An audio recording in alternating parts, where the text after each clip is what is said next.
हे traders, और welcome है आपका एक और एपिसोड में। अगर आप वैलिड और high quality order blocks identify करना नहीं जानते तो आप अपना कैपिटल सीरियस रिस्क में डाल रहे हो, जो अल्टीमेटली सिग्निफिकेंट लॉसेस का रीजन बन सकता है। ऑर्डर ब्लॉक्स जो काफी ट्रेडर्स इग्नोर कर देते हैं, actually well informed trading opportunities execute करने में एक बहुत ही इंपॉर्टेंट रोल प्ले करते हैं, और ये स्मार्ट मनी ट्रेडर्स की स्ट्रेटजीज का एक स्ट्रॉन्ग कॉर्नरस्टोन होते हैं। लेकिन बहुत से ट्रेडर्स वैलिड और high quality order blocks identify नहीं कर पाते, जिसका रिजल्ट होता है weak entries, poor risk to reward और अननेसेसरी लॉसेस। आज के इस एडवांस्ड एपिसोड में हम मार्केट में मिलने वाले different candlestick order block types, उनकी ट्रेडिंग स्ट्रेटजीज और ऑर्डर ब्लॉक्स के साथ एसोसिएटेड प्राइस एक्शन को डीप डाइव करके समझेंगे। और सिर्फ इतना ही नहीं, हम उन की क्राइटेरिया और रूल्स को भी ब्रेक डाउन करेंगे जो लो क्वालिटी ऑर्डर ब्लॉक्स को high probability institutional grade setup से क्लियरली सेपरेट करते हैं। तो ट्रेडर्स, अगर ये सब आपको इंटरेस्टिंग लगता है तो वीडियो को लाइक जरूर करना अपना सपोर्ट दिखाने के लिए, और अगर आप चैनल पर नए हो तो चैनल को सब्सक्राइब करना मत भूलना। सबसे पहले चलिए समझते हैं कि ऑर्डर ब्लॉक क्या होता है। ऑर्डर ब्लॉक चार्ट पर एक की एरिया होता है जहां मार्केट में बहुत ज्यादा कैपिटल एंटर होता है, यूजुअली बिग बैंक्स या लार्ज इंस्टीट्यूशंस के द्वारा, जिन्हें हम स्मार्ट मनी कहते हैं। क्योंकि ये लोग हैवी कैपिटल के साथ ट्रेड करते हैं, इनके एक्शंस का इंपैक्ट प्राइस पर क्लियरली दिखाई देता है।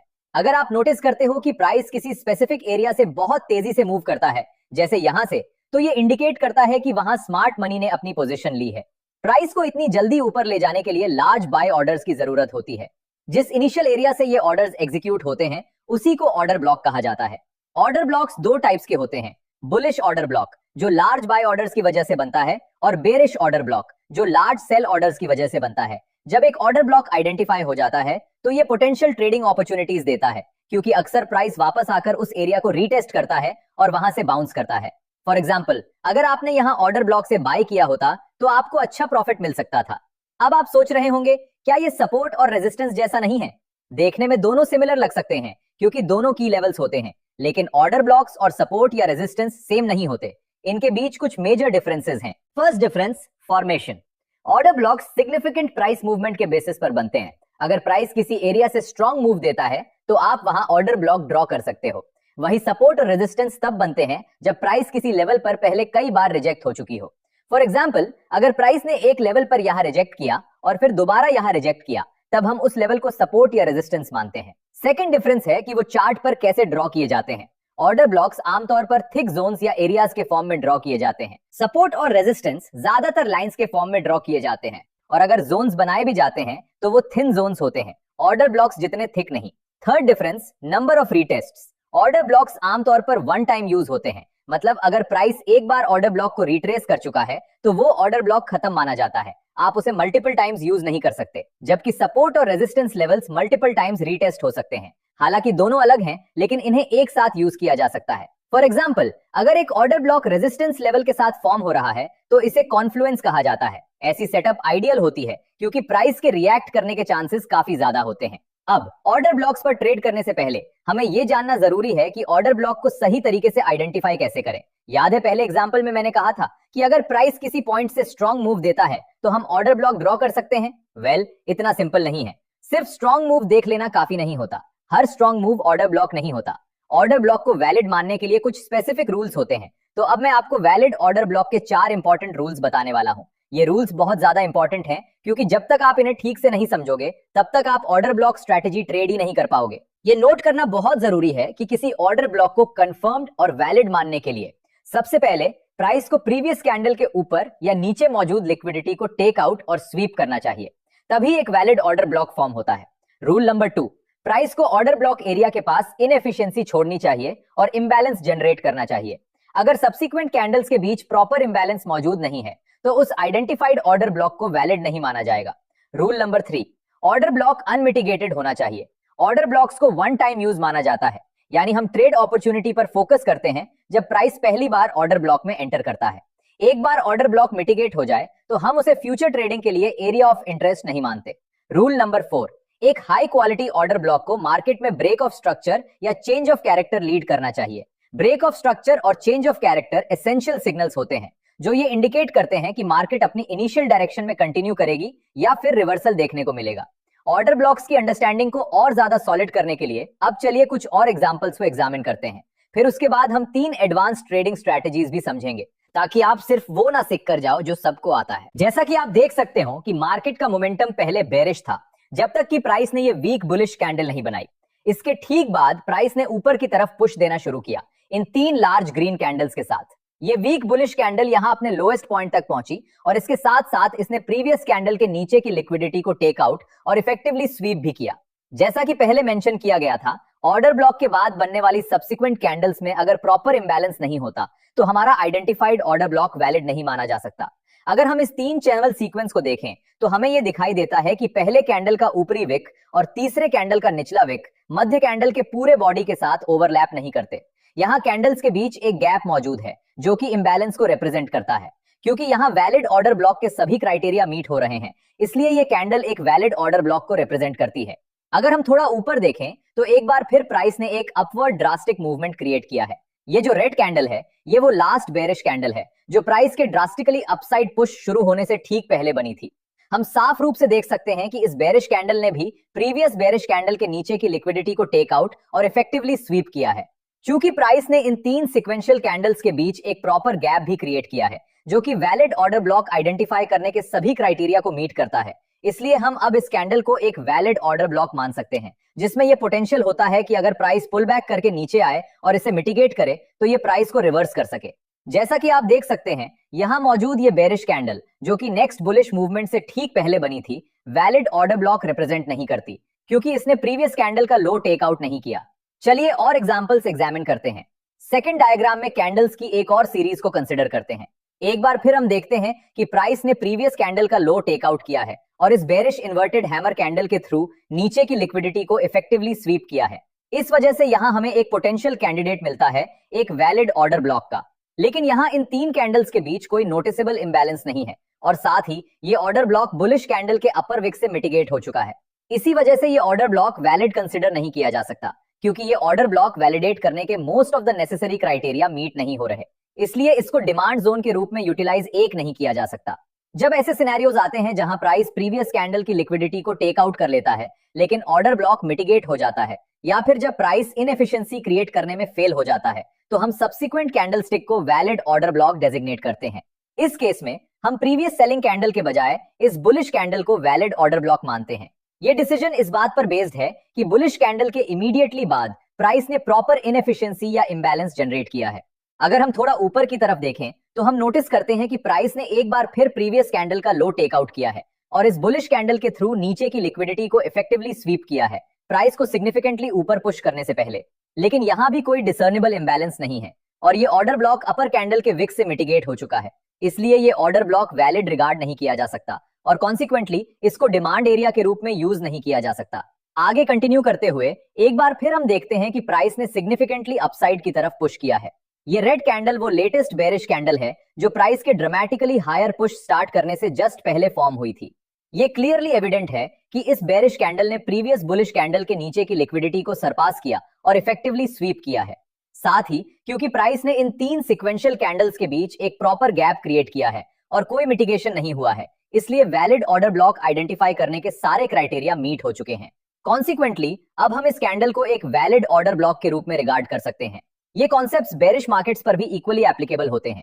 ये नोट करना बहुत इंपॉर्टेंट है कि ये प्रिंसिपल्स डिफरेंट टाइम फ्रेम्स पर और किसी भी प्राइस एक्शन बेस्ड चार्ट पर अप्लाई किए जा सकते हैं।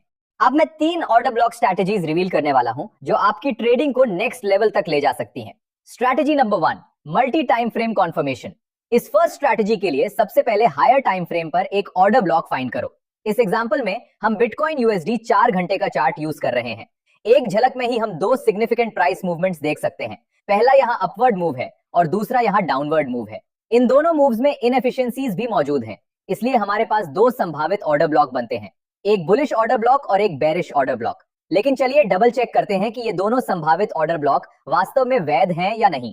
बुलिश ऑर्डर ब्लॉक के केस में प्राइस ने इनएफिशिएंसी के साथ अपवर्ड मूव तो दिया, लेकिन उसने clear break of structure form नहीं किया। साथ ही प्राइस ने बाद में इसे रीटेस्ट भी कर लिया, इसलिए ये अब अनमिटिगेटेड नहीं रहा। बेरिश ऑर्डर ब्लॉक के केस में प्राइस ने क्लियरली लोअर लोज फॉर्म किए, जिससे एक प्रॉपर ब्रेक ऑफ स्ट्रक्चर बना और ये ऑर्डर ब्लॉक अभी भी अनमिटिगेटेड है। तो हमारे एनालिसिस के बेसिस पर सिर्फ यही बेरिश ऑर्डर ब्लॉक वैलिड है। अब जब आपने करेक्ट ऑर्डर ब्लॉक आइडेंटिफाई कर लिया है तो नेक्स्ट स्टेप है प्राइस के वापस उसी ऑर्डर ब्लॉक में रिट्रेस होने का वेट करना। जिस मोमेंट प्राइस ऑर्डर ब्लॉक को टच करता है, हम स्ट्रैटेजी के नेक्स्ट स्टेप पर मूव करते हैं, जिसे हम कहते हैं कॉन्फर्मेशन। अब हम ये कंफर्म करना चाहते हैं कि प्राइस सच में इस ऑर्डर ब्लॉक से बाउंस या रिवर्स करेगा या नहीं। इसके लिए हम लोअर टाइम फ्रेम पर स्विच करते हैं, जैसे कि 15 मिनट का चार्ट। 15 मिनट का चार्ट पर हम बेरिश मोमेंटम के साइंस ढूंढते हैं, ताकि ये प्रूव हो सके कि प्राइस इस ऑर्डर ब्लॉक से रिवर्स होने वाला है। आप कॉन्फर्मेशन के लिए किसी भी टाइप का टूल यूज कर सकते हो, चाहे वो कोई इंडिकेटर हो जैसे एमएसीडी, या कोई बेरिश कैंडलस्टिक पैटर्न, या फिर मार्केट स्ट्रक्चर में चेंज। बेसिकली कुछ भी जो ये कंफर्म करे कि प्राइस इस लेवल से रिवर्स होने वाला है। मेरा फेवरेट कंफर्मेशन टूल है बेरिश एनगल्फिंग कैंडलस्टिक पैटर्न, क्योंकि ये सिंपल होने के साथ साथ इफेक्टिव भी है और अर्ली सिग्नल्स देता है। बेरिश एनगल्फिंग पैटर्न तब बनता है जब एक छोटी बुलिश कैंडल के तुरंत बाद एक बड़ी बेरिश कैंडल बनती है, जो प्रीवियस कैंडल को पूरी तरह एनगल्फ कर लेती है। ये पैटर्न बुलिश से बेरिश रिवर्सल को इंडिकेट करता है। जैसे ही आप ये पैटर्न स्पॉट करते हो, आप पैटर्न कंप्लीट होने के तुरंत बाद सेल पोजीशन ओपन कर सकते हो। स्टॉप लॉस ऑर्डर ब्लॉक के थोड़ा ऊपर प्लेस करो। टेक प्रॉफिट स्टॉप लॉस के साइज का 2 गुना रखो। जैसा कि आप देख सकते हो, ये स्ट्रैटेजी सॉलिड प्रॉफिट्स दे सकती है। Multi time frame cheat sheet. अगर आपका हायर टाइम फ्रेम वीकली है तो लोअर टाइम फ्रेम में 4 आवर चार्ट यूज करो। अगर आपका हायर टाइम फ्रेम डेली है तो लोअर टाइम फ्रेम में 1 आवर चार्ट यूज करो। अगर आपका हायर टाइम फ्रेम 4 आवर है तो लोअर टाइम फ्रेम में 15 मिनट का चार्ट यूज करो। अगर आपका हायर टाइम फ्रेम 1 घंटा है तो लोअर टाइम फ्रेम में 5 मिनट का चार्ट यूज करो। और बस इतना ही स्ट्रैटेजी नंबर 1 के लिए आए। Strategy number 2, inducement traps. Inducement trap एक स्पेसिफिक सेटअप होता है जो एक माइनर की लेवल को इन्वॉल्व करता है, जो मेजर ऑर्डर ब्लॉक के पास फॉर्म होता है। इस एग्जांपल को देखो, यहाँ हम देखते हैं कि नीचे एक मेजर ऑर्डर ब्लॉक बन रहा है और उसके ऊपर एक माइनर की लेवल मल्टीपल रिजेक्शंस की वजह से बना हुआ है। इस माइनर की लेवल को इंड्यूसमेंट भी कहा जाता है। इस स्ट्रैटेजी को इंड्यूसमेंट ट्रैप इसलिए कहा जाता है क्योंकि कई केसेस में प्राइस पहले इस माइनर की लेवल को ब्रेक करता है और फिर मेजर ऑर्डर ब्लॉक तक रिट्रेस करता है, उसके बाद वापस ऊपर की तरफ रिवर्स करता है। जो ट्रेडर्स इस सीमिंगली ऑब्वियस की लेवल पर बाउंस एक्सपेक्ट करके बाय करते हैं, वे अक्सर स्टॉप आउट हो जाते हैं। तो अगर आप ऐसा सेटअप स्पॉट करते हो जहां एक माइनर की लेवल मेजर ऑर्डर ब्लॉक के ऊपर बैठा हो, तो आप मेजर ऑर्डर ब्लॉक के बीच में बाय ऑर्डर क्यू कर सकते हो। इस तरह आपका बाय ऑर्डर सिर्फ तभी ट्रिगर होगा जब प्राइस ऑर्डर ब्लॉक को टच करेगा, जो आपको एक हाई रिवॉर्ड ट्रेड ऑफर करता है। लेकिन अगर प्राइस ऑर्डर ब्लॉक तक नहीं पहुंचता तो वो ठीक है, क्योंकि कोई पोजीशन ओपन ही नहीं होती। भले ही ये पैटर्न रैंडम और स्पेसिफिक लगे, लेकिन ये एक्चुअली आपकी सोच से ज्यादा कॉमन है और इसके पीछे लॉजिकल रीजन है। सबसे पहले ये समझना जरूरी है कि लार्ज इंस्टीट्यूशंस मार्केट में आइडियल प्राइस पर एंट्री लेना चाहते हैं, लेकिन उनके मैसिव कैपिटल की वजह से वे बिना प्राइस मूव किए एंट्री नहीं ले सकते। रिटेल ट्रेडर्स आसानी से पोजीशंस एंटर कर सकते हैं, लेकिन स्मार्ट मनी के लिए ऐसा पॉसिबल नहीं होता, क्योंकि उनके लार्ज ऑर्डर्स प्राइस को ऊपर पुश कर देते हैं, जिससे उनकी एवरेज एंट्री प्राइस ज्यादा हो जाती है।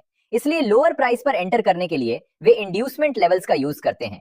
मार्केट में एंट्री लेने और ऑर्डर ब्लॉक फॉर्म करने के बाद वो प्राइस को वापस उस ऑर्डर ब्लॉक तक पुश करते हैं बाय ट्रैपिंग ट्रेडर्स जो इंड्यूसमेंट लेवल्स पर बाउंस एक्सपेक्ट करके बाय करते हैं। ये इसलिए इफेक्टिव होता है क्योंकि ट्रेडर्स अक्सर की लेवल्स के जस्ट नीचे स्टॉप लॉस प्लेस करते हैं। मतलब थोड़ा सा सेलिंग प्रेशर भी इन स्टॉप लॉसेस को ट्रिगर कर सकता है, जो आगे और सेलिंग को क्रिएट करता है। इससे स्मार्ट मनी जो पहले ऑर्डर ब्लॉक पर एंटर हुआ था, उसी प्राइस पर दोबारा री एंटर कर पाता है और फिर प्राइस को वापस ऊपर ड्राइव करता है। यही बेसिक लॉजिक है जो एक्सप्लेन करता है कि ये पैटर्न क्यों काम करता है। अब एक रियल एग्जांपल देखते हैं। इस चार्ट में प्राइस सिग्निफिकेंटली ऊपर मूव करता है विद एन इनएफिशिएंसी। उसके बाद ब्रेक ऑफ स्ट्रक्चर होता है जो इसे एक वैलिड ऑर्डर ब्लॉक बनाता है। इस अपवर्ड मूव के बाद हमने एक इंड्यूसमेंट जोन आइडेंटिफाई किया, क्योंकि प्राइस ने इस सपोर्ट लेवल पर मल्टीपल रिजेक्शंस फॉर्म किए। अब क्योंकि यहाँ नीचे मेजर ऑर्डर ब्लॉक है और उसके पास ही एक माइनर सपोर्ट लेवल है, तो ये एक पोटेंशियल इंड्यूसमेंट ट्रैप हो सकता है। इसका मतलब प्राइस माइनर सपोर्ट लेवल को ब्रेक कर सकता है और ऑर्डर ब्लॉक को रीटेस्ट कर सकता है। इसलिए हम ऑर्डर ब्लॉक के मिडिल में लिमिट बाय ऑर्डर प्लेस करते हैं और वेट करते हैं।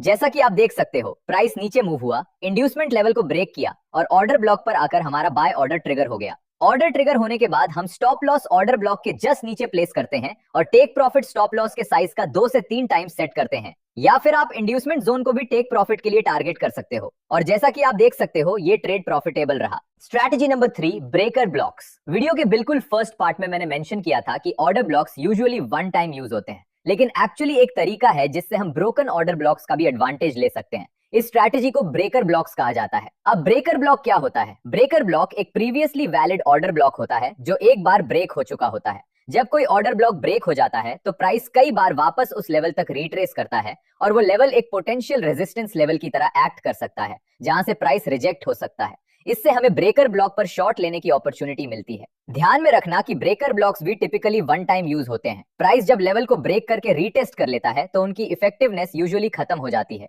अब इस चार्ट एग्जांपल को समझते हैं। इस चार्ट में हम देख सकते हैं कि प्राइस ने सिग्निफिकेंटली ऊपर की तरफ मूव किया विद एन इनएफिशिएंसी। साथ ही प्राइस ने यहाँ हायर हाइज बनाए, इसलिए हम इस कैंडल पर एक ऑर्डर ब्लॉक ड्रॉ कर सकते हैं। लेकिन उसके बाद प्राइस नीचे की तरफ मूव हुआ और एक्चुअली ऑर्डर ब्लॉक को ब्रेक कर दिया।